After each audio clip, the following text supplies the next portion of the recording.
Nadie lo vio desembarcar en la unánime noche.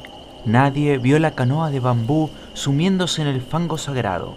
Pero a los pocos días, nadie ignoraba que el hombre taciturno venía del sur y que su patria era una de las infinitas aldeas que están aguas arriba, en el flanco violento de la montaña, donde el idioma Zend no está contaminado de griego y donde es infrecuente la lepra.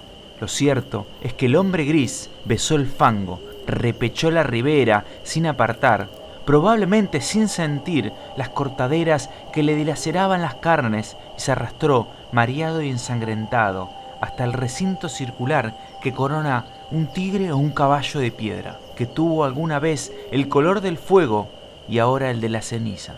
Ese redondel es un templo que devoraron los incendios antiguos, que la selva palúdica ha profanado y cuyo dios no recibe honor de los hombres. El forastero se tendió bajo el pedestal. Lo despertó el sol alto. Comprobó sin asombro que las heridas habían cicatrizado. Cerró los ojos pálidos y durmió.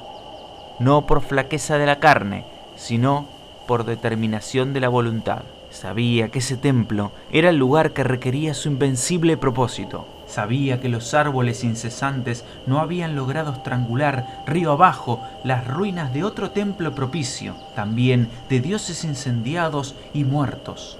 Sabía que su inmediata obligación era el sueño. Hacia la medianoche lo despertó el grito inconsolable de un pájaro. Rastros de pies descalzos, unos higos y un cántaro le advirtieron que los hombres de la región habían espiado con respeto su sueño y solicitaban su amparo o temían su magia. Sintió el frío del miedo y buscó en las murallas dilapidadas un nicho sepulcral y se tapó con unas hojas desconocidas. El propósito que lo guiaba no era imposible, aunque sí sobrenatural. Quería soñar un hombre, quería soñarlo con integridad minuciosa e imponerlo a la realidad. Ese proyecto mágico había agotado el espacio entero de su alma. Si alguien le hubiera preguntado su propio nombre o cualquier rasgo de su vida anterior, no habría acertado a responder. Le convenía el templo inhabitado y despedazado porque era un mínimo de mundo visible. La cercanía de los leñadores también, porque estos se encargaban de subvenir a sus necesidades frugales. El arroz y las frutas de su tributo eran pago lo suficiente para su cuerpo, consagrado a la única tarea de dormir y soñar. Al principio los sueños eran caóticos, poco después fueron de naturaleza dialéctica. El forastero se soñaba en el centro del anfiteatro circular, que era de algún modo el templo incendiado. Nubes de alumnos taciturnos fatigaban las gradas. Las caras de los últimos pendían a muchos siglos de distancia y a una altura estelar, pero eran del todo precisas. El hombre les dictaba lecciones de anatomía, de cosmografía, de magia. Los rostros escuchaban con ansiedad y procuraban responder con entendimiento, como si adivinaran la importancia de aquel examen, que redimiría a uno de ellos de su condición de vana apariencia y lo interpolaría en el mundo real. El hombre en el sueño y en la vigilia consideraba las respuestas de sus fantasmas. No se dejaba embaucar por los impostores. Adivinaba en ciertas perplejidades una inteligencia creciente. Buscaba un alma que mereciera participar en el universo. A las 9 o 10 noches comprendió con alguna amargura que nada podía esperar de aquellos alumnos que aceptaban con pasividad su doctrina, y sí de aquellos que arriesgaban, a veces, una contradicción razonable. Los primeros, aunque dignos de amor y de afecto, no podían ascender a individuos. Los últimos preexistían un poco más. Una tarde, ahora también las tardes eran tributarias del sueño, ahora no velaba sino un par de horas en el amanecer. Licenció para siempre el vasto colegio ilusorio y se quedó con un solo alumno. Era un muchacho taciturno, cetrino, díscolo a veces, de rasgos afilados que repetían los de su soñador. No lo desconcertó por mucho tiempo la brusca eliminación de los condiscípulos. Su progreso, al cabo de unas pocas lecciones particulares, pudo maravillar al maestro. Sin embargo, la catástrofe sobrevino. El hombre un día emergió del sueño como de un desierto viscoso, miró la vana luz de la tarde que al pronto confundió con la aurora y comprendió que no había soñado. Toda esa noche y todo el día, la intolerable lucidez del insomnio se abatió contra él. Quiso explorar la selva, extenuarse. Apenas alcanzó, entre la cicuta, unas rachas de sueño débil, peteadas fugazmente de visiones del tipo rudimental. Quiso congregar el colegio y apenas hubo articulado unas breves palabras de exhortación. Este se deformó, se borró. En la casi perpetua vigilia, lágrimas de ira le quemaban los viejos ojos. Comprendió que el empeño de modelar la materia, incoherente y vertiginosa, de que se componen los sueños, es el más arduo que pueda cometer un varón, aunque penetre todos los enigmas del orden superior y del inferior. Mucho más arduo que tejer una cuerda de arena o que amonedar el viento sin cara. Comprendió que un fracaso inicial era inevitable. Juró olvidar la enorme alucinación que lo había desviado al principio y buscó otro método de trabajo. Antes de ejercitarlo, dedicó un mes a la reposición de las fuerzas que había malgastado el delirio. Abandonó toda premeditación de soñar y casi acto continuo logró dormir un trecho razonable del día. Las raras veces que soñó durante ese periodo, no reparó en los sueños. Para reanudar la tarea esperó que el disco de la luna fuera perfecto. Luego, en la tarde se purificó en las aguas del río. Adoró a los dioses planetarios. Pronunció las sílabas lícitas de un nombre poderoso y durmió. Casi inmediatamente soñó con un corazón que latía. Lo soñó activo, caluroso, secreto, del grandor de un puño cerrado, color granate en la penumbra de un cuerpo humano aún sin cara ni sexo. Con minucioso amor lo soñó durante 14 lúcidas noches. Cada noche lo percibía con mayor evidencia. No lo tocaba. Se limitaba a atestiguarlo, a observarlo, tal vez a corregirlo con la mirada. Lo percibía, lo vivía desde muchas distancias y muchos ángulos. La noche 14ª rozó la arteria pulmonar con el índice y luego todo el corazón, desde fuera y de adentro. El examen lo satisfizo. Deliberadamente no soñó durante una noche. Luego retomó el corazón.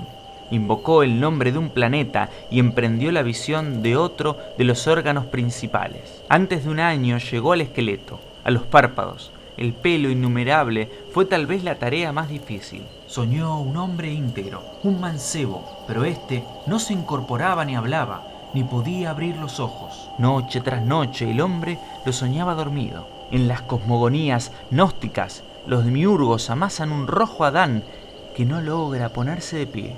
Tan inhábil y rudo y elemental como ese Adán de polvo era el Adán del sueño que las noches del mago habían fabricado. Una tarde el hombre casi destruyó toda su obra, pero se arrepintió. Más le hubiera valido destruirla. Agotados los votos a los númenes de la tierra y el río, se arrojó a los pies de la efigie, que tal vez era un tigre y tal vez un potro, e imploró su desconocido socorro. Ese crepúsculo soñó con la estatua, la soñó viva, trémula. No era un altroz bastardo de tigre y potro, sino a la vez esas dos criaturas, vehemente, y también un toro, una rosa, una tempestad. Ese múltiple dios le reveló que su nombre terrenal era fuego. En ese templo circular y en otros iguales le habían rendido sacrificio y culto, y que mágicamente animaría al fantasma soñado, de suerte que todas las criaturas, excepto el fuego y el soñador, lo pensaran un hombre de carne y hueso. Le ordenó que una vez instruido en los ritos, lo enviaría al otro templo despedazado cuyas pirámides persisten aguas abajo, para que alguna voz lo glorificara en aquel edificio desierto. En el sueño del hombre que soñaba, el soñado se despertó. El mago ejecutó esas órdenes. Consagró un plazo, que finalmente abarcó 2 años, a descubrirle los arcanos del universo y del culto del fuego. Íntimamente le dolía apartarse de él. Con el pretexto de la necesidad pedagógica, dilataba cada día las horas dedicadas al sueño. También le rehizo el hombro derecho, acaso deficiente. A veces lo inquietaba una impresión de que ya todo eso había acontecido. En general, sus días eran felices. Al cerrar los ojos pensaba, ahora estaré con mi hijo. O más raramente, el hijo que he engendrado me espera y no existirá si no voy. Gradualmente lo fue acostumbrando a la realidad. Una vez le ordenó que embanderara una cumbre lejana. Al otro día flameaba la bandera en la cumbre. Ensayó otros experimentos análogos, cada vez más audaces. Comprendió con cierta amargura que su hijo estaba listo para nacer. Y tal vez impaciente, esa noche lo besó por primera vez y lo envió al templo cuyos despojos blanqueaban río abajo, a muchas leguas, de inextricable selva y de ciénaga. Antes, para que no supiera nunca que era un fantasma, para que se creyera un hombre como los otros, le infundió el olvido total de sus años de aprendizaje. Su victoria y su paz quedaron empañadas de hastío. En los crepúsculos de la tarde y del alba se posternaba ante la figura de piedra. Tal vez imaginaba que su hijo irreal ejecutaba idénticos ritos en otras ruinas circulares, aguas abajo, de noche. No soñaba, o soñaba como lo hacen todos los hombres. Percibía con cierta palidez los sonidos y formas del universo. El hijo ausente se nutría de esas disminuciones de su alma. El propósito de su vida estaba colmado. El hombre persistió en una suerte de éxtasis. Al cabo de un tiempo que ciertos narradores de su historia prefieren computar en años y otros en lustros, lo despertaron dos remeros a medianoche. No pudo ver sus caras, pero le hablaron de un hombre mágico en el templo del norte, capaz de hollar el fuego y no quemarse. El mago recordó bruscamente las palabras del dios. Recordó que de todas las criaturas que componen el orbe, el fuego era la única que sabía que su hijo era un fantasma. Ese recuerdo apaciguador al principio acabó por atormentarlo. Temió que su hijo meditara en ese privilegio normal y descubriera de algún modo su condición de mero simulacro. No ser un hombre, ser la proyección del sueño de otro hombre. ¡Qué humillación incomparable, qué vértigo! A todo padre le interesan los hijos que ha procreado, que ha permitido. En una mera confusión o felicidad es natural que el mago temiera por el porvenir de aquel hijo, pensando entraña por entraña y rasgo por rasgo en 1001 noches secretas. El término de sus cavilaciones fue brusco, pero lo prometieron algunos signos. Primero, al cabo de una larga sequía, una remota nube en un cerro, liviana como un pájaro. Luego, hacia el sur, el cielo que tenía el color rosado de la encía de los leopardos. Luego las humaredas que rumbraron el metal de las noches. Después, la fuga pánica de las bestias, porque se repitió lo acontecido hace muchos siglos. Las ruinas del santuario del dios del fuego fueron destruidas por el fuego. En un alba sin pájaros, el mago vio cernirse contra los muros el incendio concéntrico. Por un instante pensó refugiarse en las aguas, pero luego comprendió que la muerte venía a coronar su vejez y a absolverlo de sus trabajos. Caminó contra los jirones del fuego. Estos no mordieron la carne, estos lo acariciaron y lo inundaron sin calor y sin combustión. Con alivio, con humillación, con terror, comprendió que él también era una apariencia, que otro estaba soñándolo.